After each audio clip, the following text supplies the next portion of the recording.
Oh, so Pokemon Gold, Silver, and Crystal were released in the 2000s and added quite a few interesting things into the series. Obviously, like Gen 1, I will of course be going through this generation and of course be taking a look at what I deem to be the positives and negatives in this generation. So, without further ado, let's take a look at Gen 2 and see how good it was. Well, starting off with the positives, we of course have the games being in color. Obviously, this is kind of true, not really true. These weren't really the first games to be in color. I mean, obviously, Yellow kind of did have different backgrounds depending on the city you were in, and I think Red and Blue might have done that if they were playing on the Game Boy Color. From what I've seen, personally, I'm not entirely sure because I have the Virtual Console releases, but Gold and Silver were a step in the right direction with that, and it didn't look great all the time. Frankly, there definitely could have been quite a few improvements, but at the same time, for the time, these games still look pretty good.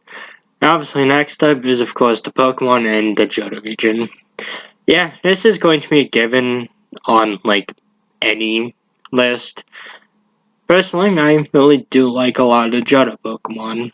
You get some evolutions to older Pokemon like Steelix and Scizor, and you also get some, well, new Johto Pokemon like Donphin and Houndoom that are pretty cool. Overall, the Johto Pokedex feels pretty neat. The Johto region itself, I'm a little divisive on this one, simply due to the fact that there are some boring parts in Johto, but frankly, I gotta say the Johto region is pretty cool, and it's always fun getting to travel through it whenever I do a playthrough of these games. Other improvements are also the addition of the female trainer, that being Chris, the day-night cycle, the ability to trade between Gen 1 and Gen 2, and of course the Dark and Steel types. These additions definitely did make Johto pretty memorable, as well the addition of the Dark and Steel types definitely did change type matchups forever, at least up until Fairy came about. And the day-night cycle was pretty cool. It definitely encourages you to try and seek out what Pokemon appear about, like, what part of day and such. Of course, I also gotta give some props to the Virtual Console releases, because it definitely did make playing these games much more easier, as there were quite a few quality of life additions. Of course, not to mention, it was easy to find these ones, and you don't have to worry about the battery dying, which from what I've heard kinda has been an issue with these games. Other positives for these games are, of course, the red battle and going to Kanto. Once we get all 16 badges, we of course can fight Red, and this fight is definitely one of the coolest fights in any Pokemon game. Of course, we also get to go back to Kanto once we beat the Elite Four. I'm a little mixed on the Kanto portion of Gen 2, because it feels like it's much more limited compared to its Gen 1 days. And while Hako and Soul Silver do fix a lot of my criticisms, it's still kind of disappointing to visit Kanto in these games, but it still is pretty cool getting to go back there. I also gotta say the OST is pretty cool for these games. Personally, I like the theme that plays while you're in the Ice Path.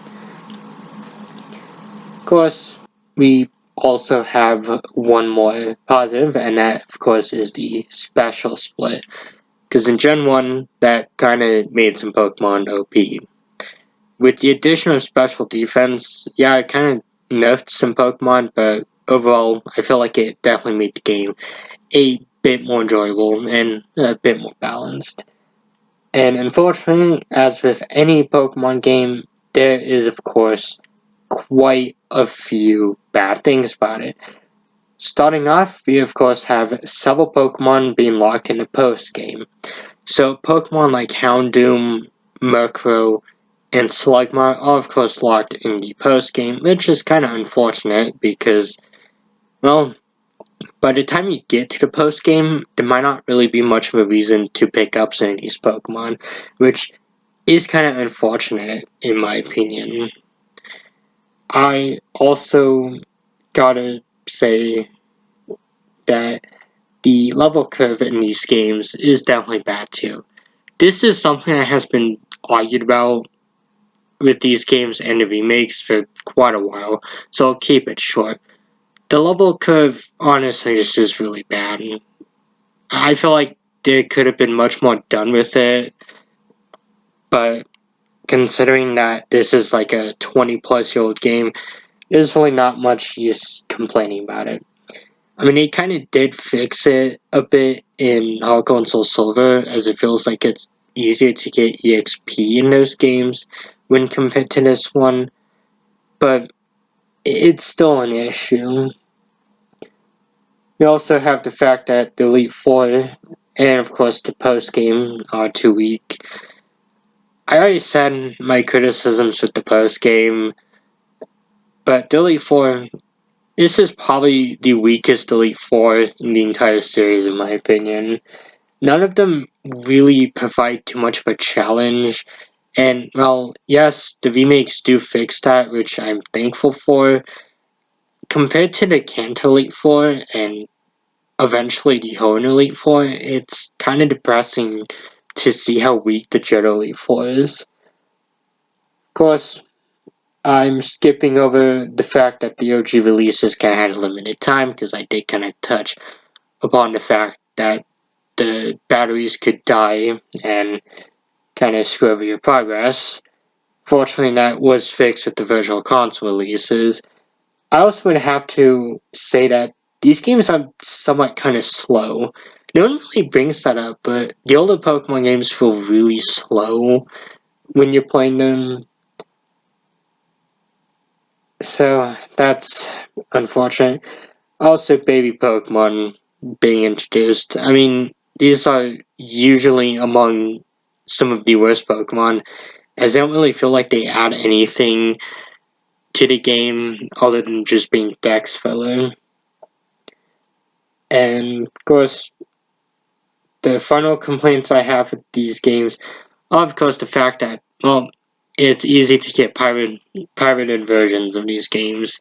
If you're looking for these games, honestly, be careful, so you don't get scammed, because, well, people really love making pirated versions of these.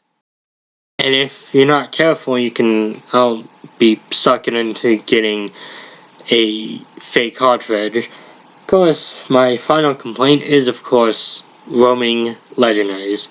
Yeah, Raikou, Entei, and Suicune can bite me.